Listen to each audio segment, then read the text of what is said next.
nessa série de mensagens, Minha Vida, Uma Escolha. O pastor Euler introduziu essa série no domingo passado, e ele nos deixou uma frase, uma pergunta, na verdade uma afirmação, que é uma chave para a nossa vida como cristãos. Nós estamos vivendo hoje o que nós plantamos ontem. Fato esse que Paulo deixa evidente em Gálatas, no capítulo 6, o que o homem plantar, ele também vai colher.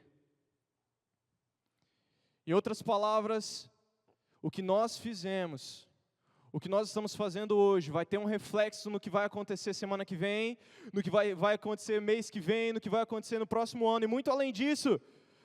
E eu convido você a, nessa noite, deixar suas preocupações de lado, deixar os seus afazeres pós-culto de lado, e refletir nessa pergunta. Refletir na sua vida. Quais escolhas nós temos feito em nossas vidas? Estou falando isso para mim também. Quais as consequências dessas nossas escolhas? Quais as consequências das nossas escolhas nas vidas de outras pessoas? Convido você a refletir nisso. Um exemplo, e eu queria trazer essa noite mais de um exemplo, mas a começar por esse. O exemplo de uma escolha, de um homem que fez uma escolha. Em 1962, um homem recebeu uma missão de plantar uma igreja numa cidade pequena, num estado que estava longe dos grandes centros do país. E esse homem, ele escolhe obedecer. Ir para uma cidade pequena, longe de todo centro comercial, ele escolhe obedecer. O Espírito Santo vai até a cidade para plantar uma igreja. E nas casas ele inicia as primeiras reuniões com alguns irmãos, onde alguns anos mais tarde se resultaria nessa reunião aqui hoje, na Igreja Missionária de Carapó. O nome desse homem que escolheu obedecer é João Evangelista, avô da pastora Roseli. Ele foi promovido, está ao lado do nosso Senhor. Mas pelo fruto, o fruto da escolha desse homem, de obedecer, do pastor João Evangelista, nós, como igreja missionária, estamos aqui hoje, amém?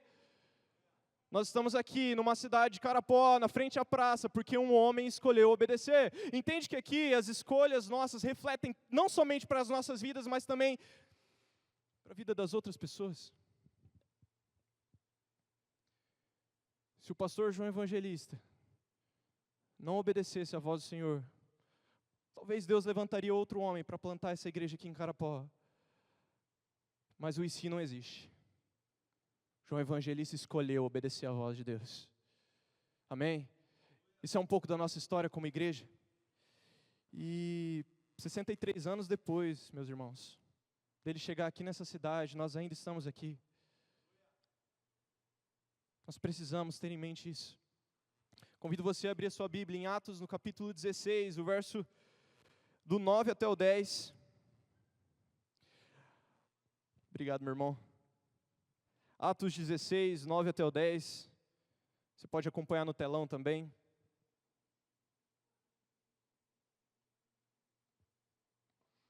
Lá vai estar registrado, no verso 9, naquela noite Paulo teve uma visão, na qual um homem da Macedônia, em pé, lhe suplicava: venha para a Macedônia e ajude-nos. Verso 10, então decidimos partir de imediato para a Macedônia, concluindo que Deus nos havia chamado para anunciar ali as boas novas. Agora eu convido você a ir um pouquinho mais à frente no livro de Atos, agora no capítulo 16, a partir do verso 23. Atos 16, 23. Depois de serem severamente açoitados, foram lançados na prisão. O carcereiro recebeu ordens para não os deixar escapar. Por isso, os colocou no cárcere interno, prendendo-lhes os pés no tronco, e por volta da meia-noite, Paulo e Silas faziam o quê? Oravam e cantavam hinos a Deus. E os outros presos ouviam.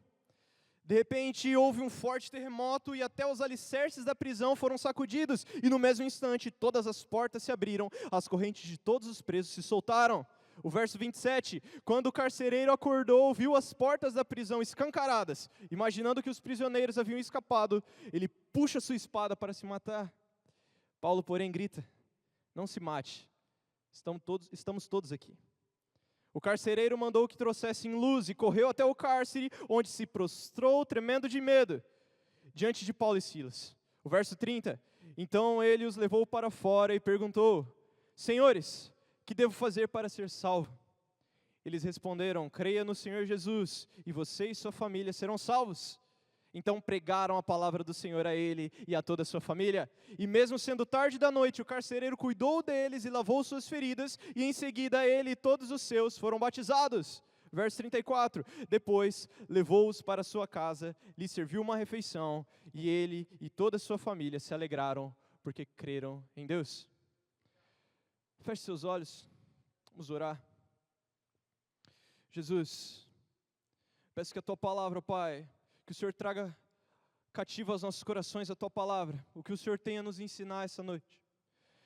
Que ao longo de toda a nossa vida, Pai, todos os dias da nossa vida, a nossa escolha, que nós escolhamos decidir por Cristo.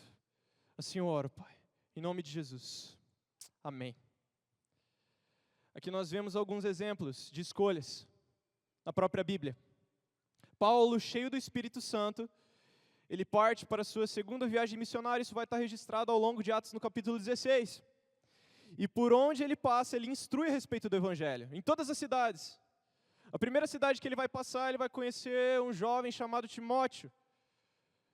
Provavelmente, quando conhece Timóteo, ele já pega Timóteo e já leva ele para as viagens. O mesmo Timóteo que ele vai escrever as suas 2 últimas cartas. E no verso 6 de Atos, Paulo e Silas viajaram pela região da Frígia e da Galácia, onde chegaram até o porto de Troade. E após o Espírito não os permitir ir até Betínia, Paulo tem uma visão.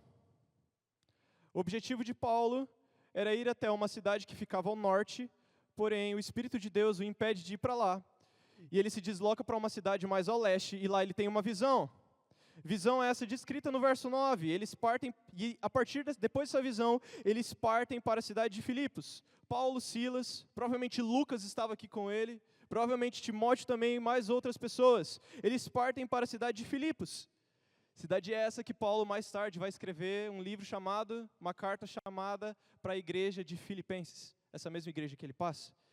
Onde lá ele expulsa um espírito de adivinhação de uma mulher que gerava lucro aos seus senhores, enfurecendo eles e ocasionando açoites.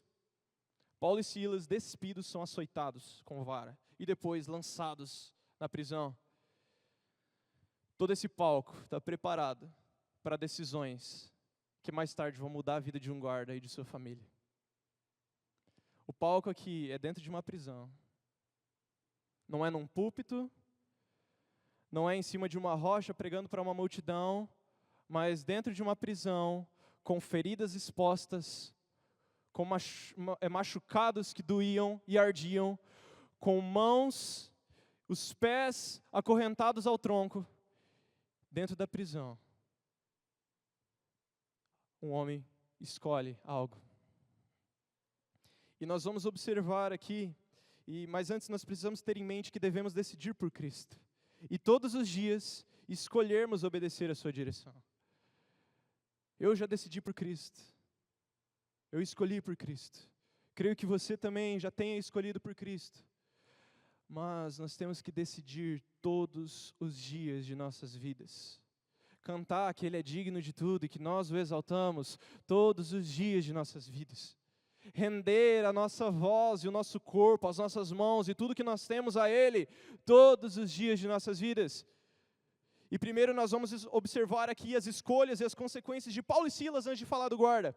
As escolhas de Paulo e Silas tiveram consequências por eles obedecerem à direção de Deus. O primeiro ponto, obedecer à direção. Paulo e Silas obedecem à direção do Senhor para irem até a Macedônia. Atos 16:10. Então decidimos partir de imediato para a Macedônia, concluindo que Deus nos havia chamado para anunciar ali as boas novas. Paulo tem essa visão, crendo que foi Deus quem deu para ele essa visão.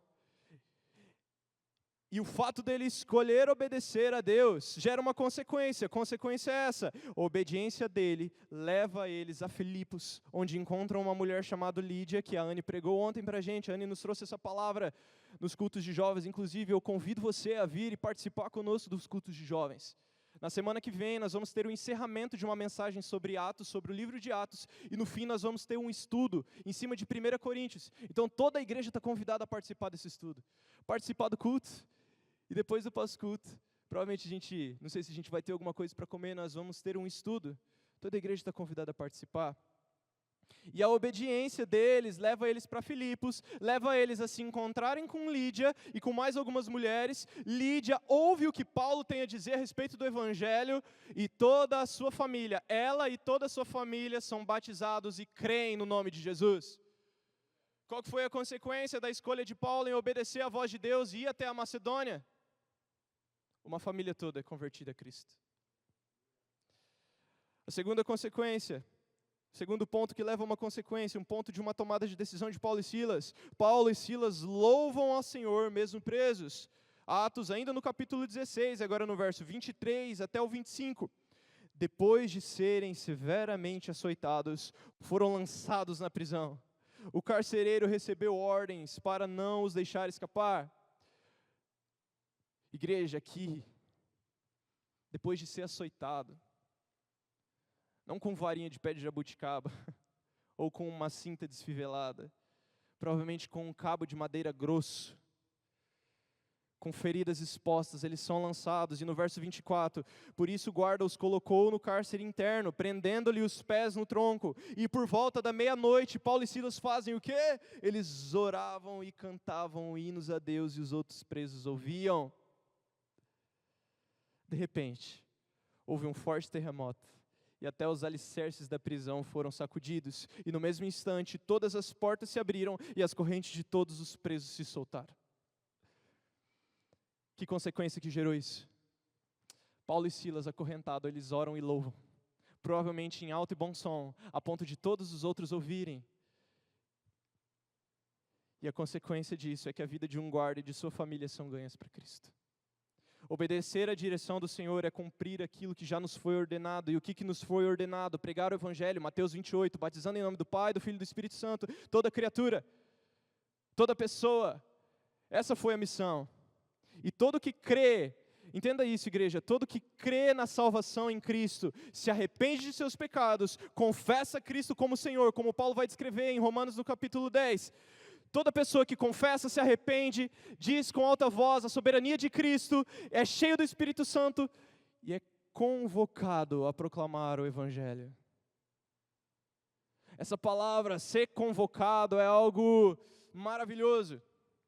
Recentemente, para os que gostam de futebol, nós tivemos a convocação do treinador da seleção brasileira para os jogadores da seleção para os próximos 2 amistosos. Isso é uma honra. Para um jogador, provavelmente a maior honra da carreira dele é ser convocado para jogar na seleção brasileira. E nós, como soldados de Cristo, uma vez que nós cremos, nos arrependemos, fomos batizados e professamos a nossa fé em Cristo, nós somos convocados a pregar o Evangelho. Todos nós. Não somente a equipe pastoral, não somente os líderes, não somente os ministros de louvor, mas todos, desde os kids até os mais velhos, adolescentes, jovens, todos nós somos convocados a dizer sobre isso, sobre essa boa nova. E o que Paulo e Silas fazem na prisão, acorrentados, feridos? Oram e louvam a Deus. O amor e a obra redentora de Jesus de forma alguma deve parar em nós, de forma alguma, meus irmãos. É como um rio que corre e alimenta cidades ao redor dele, gerando ali vida. Só que quando esse rio chega em nós construímos uma barreira? Nós guardamos para nós, dentro da nossa vida de religioso ou de cristão? Se nós fazemos isso, nós estamos condenando aquelas pessoas à morte. Se tem um rio que é descendo e gerando vida por onde ele passa, e nós construímos uma barreira, as cidades que estão a mais longe vão morrer. Se nós não falarmos do amor de Jesus, e se nós não falamos do amor de Jesus, nós devemos repensar se realmente fomos transformados por Ele. Se o amor de Jesus nos transforma, se o amor de Jesus gera em nós algo, uma nova vida, nós falamos desse amor. Isso nos leva ao segundo ponto dessa mensagem. Decidir por Cristo todos os dias. Nós vemos aqui a atitude de Paulo e Silas em cumprir com o chamado que lhes foi confiado, de falar do Evangelho, onde eles estão viajando, e por onde eles viajam, eles são ridicularizados, são menosprezados.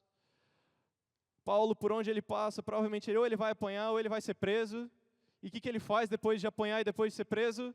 Ele continua pregando o Evangelho, porque essa é a missão que nos foi dada. Mas quais foram as atitudes do guarda da prisão? Atos, no capítulo 16, o verso 27 e 34, do verso 27 mais específico, nos evidencia a primeira atitude do guarda. Ele tenta contra a sua própria vida. O verso 27, quando o carcereiro acordou, viu as portas da prisão escancaradas. Imaginando que os prisioneiros haviam escapado, ele faz o quê?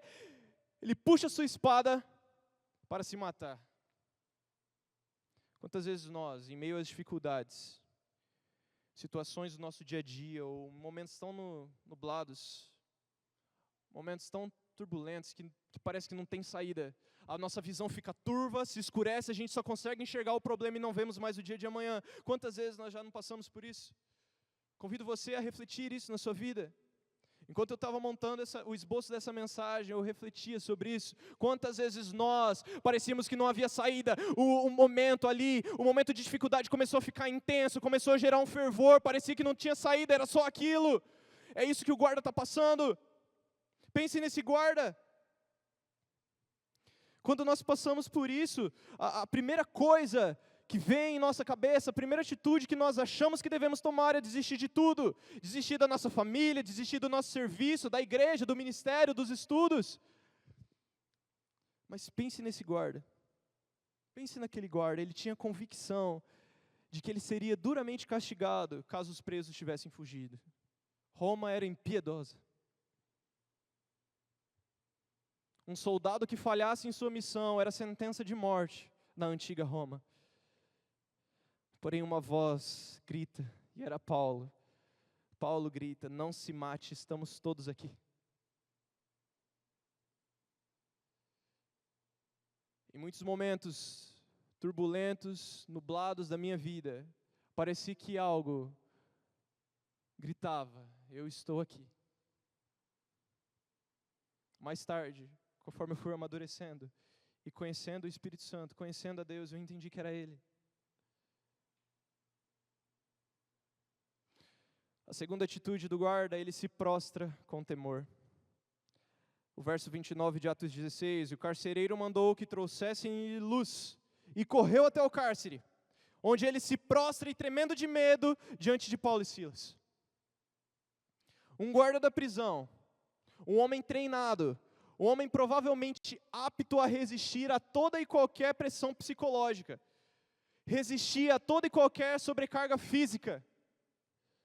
Afinal, esses homens eram treinados para conter rebeliões, conter revoltas dentro de cidades. Então era um homem provavelmente preparado fisicamente e psicologicamente. E ele faz o quê? Se prostra com temor, temendo a sua própria vida. E ele pergunta a Paulo e Silas. Mais tarde ele vai fazer uma pergunta a Paulo e Silas. E nós? Nós devemos cair de joelhos e nos prostrarmos ao Rei que venceu a morte de uma vez por todas, na cruz. Pois nele a vida. Paulo aqui, quando ele vê que as portas das prisões se abrem, ele teme contra a sua própria vida, ele ouve uma voz, ele pede uma luz, corre até essa voz, ele se ajoelha, ele se prostra com temor. E nós não estamos nos prostrando perante homens, igreja. Perante a dois homens que proclamavam o Evangelho, estavam presos, feridos. Nós nos prostramos àquele que venceu a morte e nos deu a vida. àquele que levou todos os nossos pecados numa cruz, foi açoitado, e por suas pisaduras nós fomos sarados. É perante a Ele que nós nos prostramos, é perante a Ele que nós cantamos, te exaltamos e que nós rendemos honra, glória, força e poder. É perante esse Deus que toda a criação vai se prostrar. Os que temem a Ele, os que vivem por Ele, herdarão o reino dos céus junto a Ele. Mas toda a criação há de se prostrar perante esse Deus. Essa é a visão que João tem em Apocalipse no capítulo 5. A terceira atitude que esse guarda toma, ele pergunta o que deve fazer para ser salvo. Lembra da primeira atitude? Ele trama contra a sua própria vida, ele tenta contra a sua própria vida. Ele ouve uma voz e se prostra diante dela, com temor, e agora ele pergunta o que deve fazer para ser salvo. Verso 30, então ele os levou para fora, o guarda levou Paulo e Silas para fora, e os perguntou, senhores, o que devo fazer para ser salvo? Qual tem sido a nossa pergunta ao Salvador que nos livra da morte? E aqui eu digo a você, sim, o nosso Salvador venceu a morte. Sim, o nosso Jesus Cristo, o Jesus que nós cantamos, o Alfa, o Ômega, venceu a morte. Ele venceu a morte, amém? Qual tem sido a nossa pergunta a esse Salvador? Se eu fui liberto da morte, eu devo ansiar por saber o que fazer para ser salvo. E nós sabemos, não sabemos? Está aqui. Está nesse livro. E esse livro deve ser gravado nos nossos corações. O guarda, ele sequer pensa duas vezes em perguntar o que deve fazer para ser salvo. Ele não demora para procurar saber quem é o Deus que dois homens estranhos, provavelmente malucos na cabeça dele, que depois de apanharem estavam presos, estavam fazendo o quê? Cantando. E eu vou dar ênfase nisso. Gente, quando em nossa vida nós machucados e presos cantaríamos, e Paulo e Silas aqui estão cantando, e ele sequer pensa demais para fazer essa pergunta. Lembre-se aqui, Paulo e Silas, eles bradavam.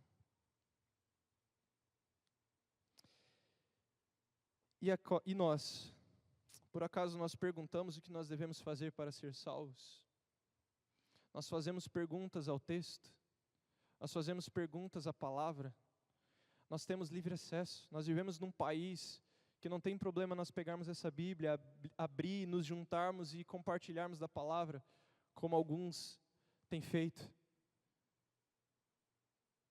Nós perguntamos para o autor dessa palavra o que nós devemos fazer para ser salvos, apesar de nós já sabermos. Isso nos leva à quarta atitude desse guarda. Ele ouve que deve crer. Ele para ouvir. Um homem acostumado a dar ordens, acostumado a judiar dos presos, a lançar homens na prisão, agora para ouvir dois homens na condição que estavam. O verso 31, eles responderam. Quando o guarda pergunta, Paulo e Silas respondem: creia no Senhor Jesus, e você e sua família serão salvos. A resposta para esse guarda é a mesma resposta para nós hoje. O que nós devemos fazer para ser salvos? Crermos no Senhor Jesus. Se nós crermos no Senhor Jesus, nós e toda a nossa família serão salvos. Crer em Jesus, confessar Ele como nosso Senhor, abandonar as nossas antigas práticas, resulta em salvação. Lembra que aqui nós estamos tratando que a nossa vida é uma escolha, nós escolhemos. Se nós escolhermos por Cristo, crer em Jesus, confessar nele como nosso Senhor e Salvador, abandonar as nossas práticas antigas, aquilo que a gente fazia antes de conhecer a Cristo, que não o agrada, como resultado e consequência disso, nós herdaremos o reino dos céus. Nós seremos, pois, co-herdeiros com Cristo, como Paulo vai registrar no livro de Romanos. Existe salvação para nós, amém? Hoje, em 2025, existe salvação, sim. Existe cura, sim. Existe libertação, sim. Nossas vidas podem ser ressignificadas, sim. Porque o mesmo Espírito que operava na época da igreja primitiva, aqui nesse episódio de Paulo e Silas e o guarda, é o mesmo Espírito que opera nas nossas vidas hoje. E é por esse Espírito que nós falamos, que nós pregamos e que nós somos igreja viva. Porque nós somos uma igreja viva, amém? Nós somos uma igreja viva que se manifesta e que diz amém? Amém. Existe salvação para nós. Eu não vou pensar duas vezes em não me apegar a essa salvação. Como guarda, eu não vou pensar duas vezes em correr em direção à voz que me chamou e me prostrar. E as escolhas desse guarda geram frutos. As escolhas desse guarda geraram frutos não somente para ele, mas para toda a sua família. O primeiro fruto que é gerado, ele e toda a sua família são batizados.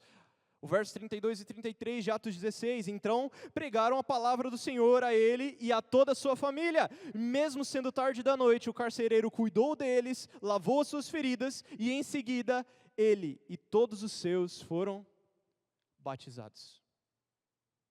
Como dito anteriormente, a obra redentora de Cristo não para em nós. Ela é para nós, mas ela não para nas nossas vidas. Nós precisamos ter isso em mente.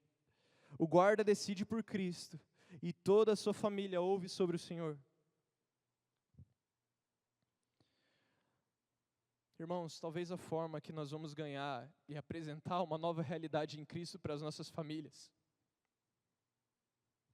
para os nossos pais, para os nossos filhos, para os nossos irmãos, talvez a forma de nós mostrarmos essa realidade em Cristo seja por nós decidirmos por Ele e vivermos todos os dias por Ele. Aqui eu gostaria de citar um exemplo. O exemplo da minha mãe. Ela se converte na adolescência, contra a minha avó, contra a estrutura familiar dela, ela se converte, vem para a igreja missionária, amém? Ouve da palavra de Jesus através da vida de um casal maravilhoso, se torna discípula desse casal maravilhoso, e ao longo da sua vida, da vida dela, ela enfrenta a mãe dela, sempre em obediência e temor. Hoje minha avó passou dos 70 anos, e eu quero compartilhar com toda a igreja que ela anseia pela palavra de Jesus.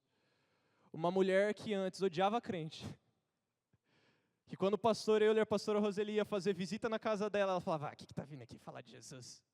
Mas depois que eles iam embora, o pastor não veio me ver? Gostando do pastor, dos pastores. Uma mulher que passou a vida inteira criticando a minha mãe, hoje quer conhecer esse Cristo. Talvez a forma de nós apresentarmos esse Cristo, esse evangelho de transformação para as nossas famílias, para os nossos irmãos, para os nossos pais, é através de nossas vidas, é através daquilo que Cristo fez em nós. A obra do evangelho tem que ser escancarada nas nossas vidas. Se antes eu era uma pessoa que retrucava tudo, que discordava de tudo, agora lavado pelo sangue de Jesus eu sou renovado.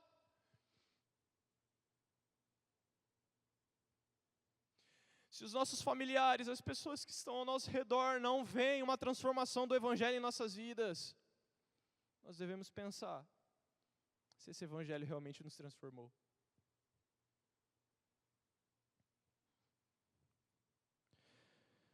O guarda decide por Cristo, e toda a sua família ouve sobre o Senhor, através da decisão dele naquela noite. O segundo fruto das decisões do guarda, ele serve Paulo e Silas. O verso 34, depois levou-os para sua casa e lhes serviu uma refeição. Isso é muito bom, né? Quando os irmãos convidam para um churrasco, para comer um trem, comer um lanche depois do culto, é bom demais, não é? É bom demais, irmãos? Então tá bom. Bom saber que é bom demais. O guarda serve Paulo e Silas. A salvação em Jesus faz com que nós sirvamos as outras pessoas. Pessoas que possivelmente, em algum momento da nossa vida, nós vamos discordar. Pessoas que provavelmente, em algum momento, nós vamos ter opiniões diferentes. Porém, fundamentados em Cristo e tementes a Cristo, mesmo com opiniões diferentes e discordando, nós podemos caminhar junto e nos servir mutuamente. Essa palavra mutuamente se refere, eu sirvo você e você me serve, sem esperar nada em troca. Paulo, o guarda, serve 2 homens estranhos, porque ele recebeu a palavra da salvação. Marcos, no capítulo 10, o verso 44 e 45, Marcos 10, vai dizer, e quem quiser ser o primeiro entre vocês que se torne escravo de todos, pois nem mesmo o Filho do Homem, nem mesmo Jesus veio para ser servido, mas para servir e dar sua vida em resgate por muitos. Mais tarde Paulo vai dizer que Cristo era Deus, mas Ele sendo Deus, Ele se esvazia, e Ele serve, Ele lava os pés dos seus discípulos. Contextualizando isso de lavar os pés era um serviço mal visto pela sociedade na época. Era algo que não trazia honra nenhuma, e Cristo, o Mestre, o Messias, aquele que operava milagres, aquele que 12 homens malucos e mais outras pessoas decidem servir, Ele vai lá e Ele lava os pés. Esse é o nosso Cristo, esse é o Cristo que nós servimos. Se Ele é o maior exemplo para nossas vidas, o que nós devemos fazer? Servir. E o guarda aqui, com provavelmente nem 5 horas de convertido, provavelmente com nem 5 horas de cristão, ele já entende que ele deve servir. E ele serve Paulo e Silas. O nosso Senhor Jesus veio para servir e nós devemos seguir o seu exemplo. E concluindo, o terceiro fruto das decisões do guarda, ele e a sua família se alegram. O verso 34, um pouquinho mais tarde, vai dizer, e ele e toda a sua família se alegraram porque creram em Deus. Eu vou repetir esse verso. Ele e toda a sua família se alegraram porque creram em Deus. Em Jesus nós temos vida, amém? Em Jesus nós temos liberdade, amém? Em Jesus nós podemos cantar, amém? Então nós devemos nos alegrar. Ele proporciona vida a nós. Se existe sim, meus irmãos, eu quero dizer essa noite para nós, que sim, existe alegria em Cristo. Existe alegria em dias terríveis. Em dias onde só dá vontade de chorar. Em dias onde só dá vontade de murmurar, de questionar o que está acontecendo. Existe alegria até nesses dias, porque o nosso Cristo venceu a morte. Em Cristo nós somos livres. Livres do quê? Livres do pecado. Livres da morte. Tentados nesse mundo tenebroso. Sofremos tentações, sim, mas nós não somos mais escravos do pecado. Nós não somos mais escravos do medo. Ah, meus irmãos, a minha vida inteira eu tive medo. Minha vida toda. Tive medo de muitas coisas. O amor de Jesus lança fora todo medo, amém? O amor de Jesus lança fora todo medo. E eu direciono agora essa palavra para você que ainda não teve um encontro com essa alegria, com essa paz que excede todo entendimento, com essa graça transformadora de Cristo. Eu direciono essa palavra para você que ainda não conhece essa alegria, que em meio a todo tipo de tribulação nós podemos sorrir e honrar a Jesus. Do mesmo modo que o Senhor Jesus permite que aquele guarda tivesse uma segunda chance, e é salvo ele e a sua família, se alegre, pois a salvação em Cristo também é para você. E nós, como igreja, tudo isso que nós fazemos nessa noite, todos os louvores que nós cantamos, os irmãos que servem as nossas crianças lá em cima, tudo que nós fazemos é para honrar a Cristo e é para obedecer aquilo que Ele nos comissionou. E nós, como igreja, queremos te apresentar esse Evangelho. O Evangelho é uma boa notícia.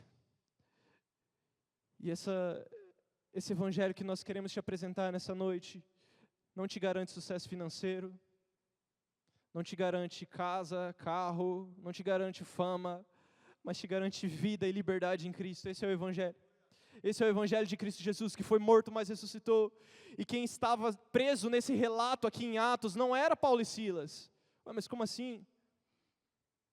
Eles não estavam acorrentados, não foram lançados na prisão. Quem está preso aqui era o guarda. O guarda não havia recebido sua liberdade, apesar de poder sair daquela prisão a qualquer momento. E esse Evangelho garante que nós, nos dias mais nublados, que o mesmo Jesus, que nos resgatou da morte e nos deu vida, estará conosco. Esse mesmo Jesus, que um dia nos resgatou da morte, que um dia nos deu motivo para sorrir, durante a nossa caminhada com Cristo, vai ter momentos que nós não vamos conseguir sorrir, mas em momento nenhum esse Cristo vai estar longe de nós. Não é possível que nós cheguemos ao fim da nossa caminhada sem o mesmo Cristo que nos chamou. Aqui nós estamos ouvindo sobre a vida de Paulo, um grande homem, um grande missionário que andou por muitos lugares, plantou diversas igrejas, organizou a teologia em Cristo, um homem que fez muitas coisas, provavelmente o maior missionário da igreja. Como que esse homem termina? Sozinho, aprisionado, doente. Um homem que proclamou a palavra de Cristo. Só que Paulo vai dizer, em sua última carta, prestes a morrer, ele vai dizer que são leves e momentâneas tribulações, se comparadas ao nosso Senhor e Salvador. E esse é o Jesus. Eu não posso decidir por você nessa noite, mas você pode. Você pode tomar uma decisão hoje, amanhã, depois de amanhã, ao longo dessa semana, ao longo dos meses, ao longo dos anos, até que Ele venha. O salmista vai dizer no Salmo 34, verso 8: provem e vejam que o Senhor é bom, e como é feliz aquele que nele se refugia. Provai e vede que o Senhor é bom. Provai e vede que nele há alegria, há paz, como? Não sei, mas nele há. Eu provei e eu vi dessa alegria. Muitos irmãos que são exemplo para a minha vida, provaram, viram essa alegria e transbordaram dessa alegria. E eu sou fruto disso. Somente provando desse amor nós veremos que o Senhor é bom. E que todos os dias, meus irmãos, nós possamos decidir por Cristo. Atos, no capítulo 4, o verso 12. Não há salvação em nenhum outro. Não há nenhum outro nome debaixo do céu e em toda a humanidade por meio do qual nós devamos ser salvos. Não há salvação em nenhum outro. Ele é o Alfa, Ele é o Ômega, Ele é o princípio, Ele é o fim, Ele é o Todo-Poderoso, Ele é o autor da criação. Ele é o firme fundamento, Ele é o Deus Todo-Poderoso. Ele é o Deus que cura, que restaura, que transforma. Mas Ele é um Deus que se fez homem e que morreu em nosso lugar. Deve ser falar, não. Que morreu em nosso lugar. E hoje, nós te apresentamos essa salvação, meus irmãos. Cristo apresenta as nossas vidas. Eu convido você essa noite a fechar os seus olhos.